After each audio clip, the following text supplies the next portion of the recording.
Bonjour à tous, dans cette vidéo, nous allons voir comment déterminer le sens de variation d'une fonction exponentielle.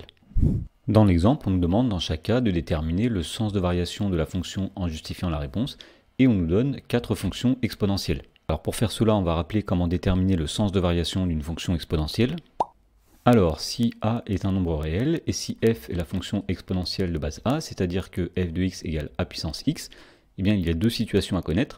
Premièrement, si le nombre a est strictement plus grand que 1, eh bien la fonction f sera croissante sur grand R. Et effectivement, si on regarde la représentation graphique de la fonction f lorsque a est strictement plus grand que 1, eh bien on voit que cette fonction est croissante sur grand R. Ensuite, le deuxième cas à connaître, c'est lorsque le nombre a est strictement plus grand que 0 et strictement inférieur à 1, et bien dans ce cas-là, la fonction f est décroissante sur grand R. Et donc ici, c'est le deuxième graphe qui représente la fonction f dans le cas où a est compris entre 0 et 1, et on voit qu'effectivement, f est décroissante sur grand R. Alors, pour répondre aux questions de l'exemple, eh bien on va tout d'abord essayer de déterminer le nombre a dans chaque cas. Donc dans la première question, puisque f de x était égal à 1,4 puissance x, eh bien le nombre a est égal à 1,4. Et donc on va dire ici que comme le nombre 1,4 est strictement plus grand que 1, eh bien la fonction f est croissante sur grand R. Dans la question numéro 2, on nous disait cette fois-ci que la fonction g est définie par g de x égale 0,8 puissance x, autrement dit, la fonction g, c'est la fonction exponentielle de base 0,8, donc le nombre a ici vaut 0,8.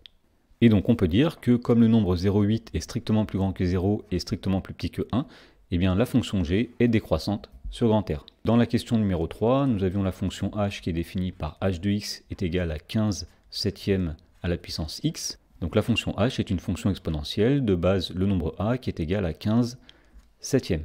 Et donc on peut dire que comme le nombre 15 septièmes est strictement plus grand que 1, puisque 15 septièmes c'est 2, quelque chose, eh bien la fonction h est croissante sur grand R.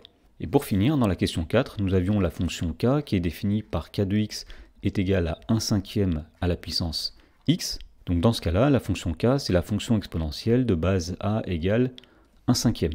Et donc, puisque le nombre 1 cinquième est strictement compris entre 0 et 1, on en déduit que la fonction k est décroissante sur grand R.